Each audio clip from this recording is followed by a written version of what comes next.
யானையுடன் motor cycle மோதி இளைஞன் பலி. வேக கட்டுப்பாட்டை இழந்த வாகனத்தால் இருவர் உயிரிழப்பு.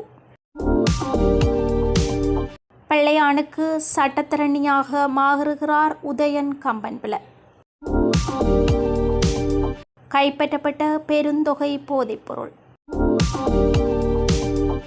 இனவாத மனநிலையுடன் பார்க்காத அரசாங்கத்தை கட்டியெழுப்புவோம். 24 மணி நேரத்தில் உள்ளூராட்சி மன்ற தேர்தல் தொடர்பில் 5 முறைப்பாடுகள். தொடர்பான விரிவான செய்திகள். யானையுடன் மோட்டார் சைக்கிள் மோதி விபத்துக்குள்ளானதில் மோட்டார் சைக்கிளில் பயணித்த இளைஞர் ஒருவர் உயிரிழந்துள்ளதாக போலீசார் தெரிவித்துள்ளனர். சம்பவம் திருகோணமலை புத்தளம் A12 பிரதான வீதியின் கன்னியா பகுதியில் திங்கட்கிழமை இரவு இடம்பெற்றுள்ளது. குறித்த விபத்தில் மோட்டார் சைக்கிளில் பயணித்த வவுனியா புளியங்குளம் பகுதியைச் சேர்ந்த முபாரக் நிப்ராஸ் என்ற 28 வயதுடைய இளைஞர் உயிரிழந்ததுடன் அவரது சக நண்பரான சஜான் என்ற 22 வயதுடையவர் படுகாயமடைந்துள்ளார். அவர் திருகோணமலை பொது வைத்தியசாலையில் அனுமதிக்கப்பட்டுள்ளார். திருகோணமலையிலிருந்து வவுனியா நோக்கி பயணித்த மோட்டார் சைக்கிள் யானையுடன் மோதியதால் குறித்த விபத்து இடம்பெற்றுள்ளதாக முதற்கட்ட விசாரணையில் தெரியவந்துள்ளது. மேலதிக விசாரணைகளை உப்புவெளி போலீசார் முன்னெடுத்து வருகின்றனர். மிகிந்தலை வெள்ளமேறின பகுதியில் இன்றைய தினம் காலை ஏற்பட்ட விபத்தில் இருவர் உயிரிழந்துள்ளனர். ஹெப் வண்டியை சாரதியால் கட்டுப்படுத்த முடியாமல் போனதால் ஹெப் வண்டி கட்டுப்பாட்டை இழந்து வீதியை விட்டு விலகி விபத்துக்குள்ளானதாக தெரிவிக்கப்பட்டுள்ளது. இந்த விபத்தில் சாரதியும் மற்றும் ஒரு நபரும் உயிரிழந்ததாக தெரிவிக்கப்பட்டுள்ளது. உயிரிழந்தவர்கள் 25 மற்றும் 37 வயதுடைய இருவர் என்றும் அவர்கள் அனுராதபுரம் மற்றும் பலுஸ்புல்ல பகுதிகளைச் சேர்ந்தவர்கள் என போலீசார் தெரிவித்துள்ளனர். தற்போது கைது செய்யப்பட்டு தடுப்பு காவலில் வைக்கப்பட்டுள்ள கிழக்கு மாகாண முன்னாள் இராஜாங்க அமைச்சர் சிவனேசதுரை சந்திரகாந்தன் எனப்படும் பிள்ளையானை சந்திக்க சந்தர்ப்பம் வழங்குமாறு முன்னாள் நாடாளுமன்ற உறுப்பினர் உதயன் கம்பன்பில கோரிக்கை விடுத்துள்ளார். அதன்படி பிள்ளையானை சந்திக்க கம்பன்பிலவிற்கு அனுமதியும் வழங்கப்பட்டுள்ளதாக தெரிவிக்கப்பட்டுள்ளது.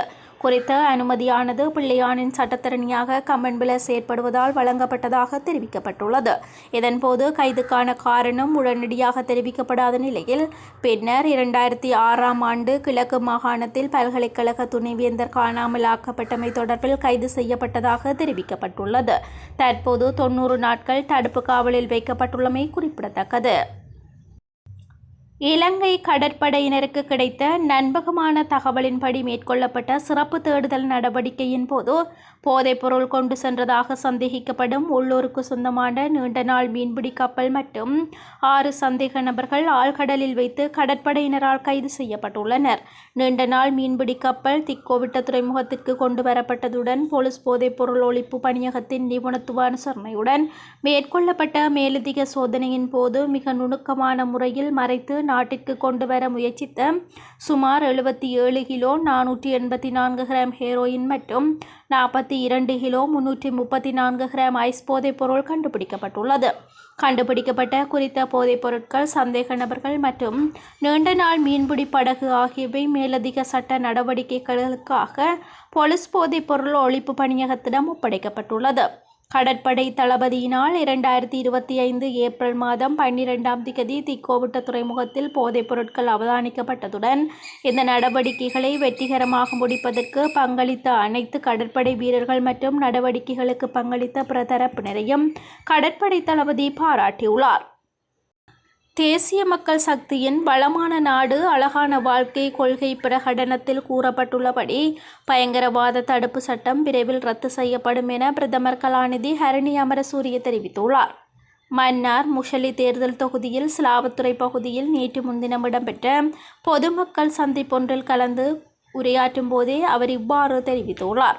பயங்கரவாத தடுப்பு சட்டத்தை நீக்குவது தொடர்பில் அமைச்சரவை ஏற்கனவே ஒரு குழுவை நியமித்துள்ளதாகவும் அதன்படி எதிர்காலத்தில் இந்த சட்டத்தை நீக்க நடவடிக்கை எடுக்கப்படும் எனவும் பிரதமர் தெரிவித்துள்ளார்.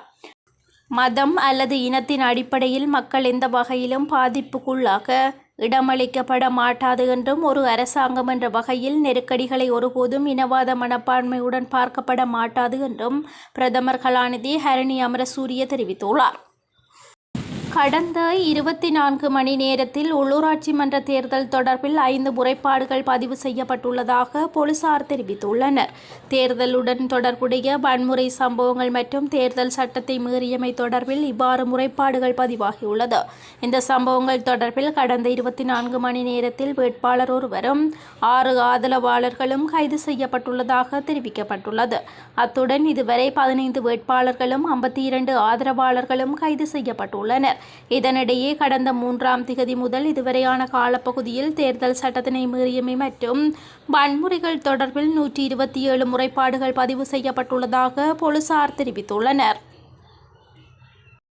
வவுனியா தவசிக்குளம் பகுதியில் அமைந்துள்ள நீச்சல் தடாகத்தில் குளித்துக் கொண்டிருந்த இளைஞர் ஒருவர் நீரில் மூழ்கி உயிரிழந்துள்ளார். குறித்த சம்பவம் நேற்றைய தினம் இடம்பெற்றுள்ளது. சம்பவம் தொடர்பாக மேலும் தெரிய வருகையில், சிதம்பரபுரத்தில் தற்காலிகமாக வசித்து வந்த இளைஞர் ஒருவர் தவசிக்குளம் பகுதியில் அமைந்துள்ள நீச்சல் தடாகத்திற்கு தமது உறவினர்களுடன் வருகை தந்திருந்த நிலையில் குறித்த இளைஞர் நீச்சல் குளத்தில் இறங்கி குளித்துள்ளார். இதன்போது அவர் நீரில் மூழ்கியுள்ளதாக தெரிவிக்கப்பட்டுள்ளது. குறித்த இளைஞரை அங்கிருந்தவர்கள் உடனடியாக மீட்டு வவுனியா வைத்தியசாலையில் அனுமதித்தனர். எனினும் அவர் சிகிச்சை பலனின்றி உயிரிழந்துள்ளார். சம்பவத்தில் கண்டி நாவலப்பிட்டி பகுதியைச் சேர்ந்த 18 வயதான இளைஞரே உயிரிழந்துள்ளார்.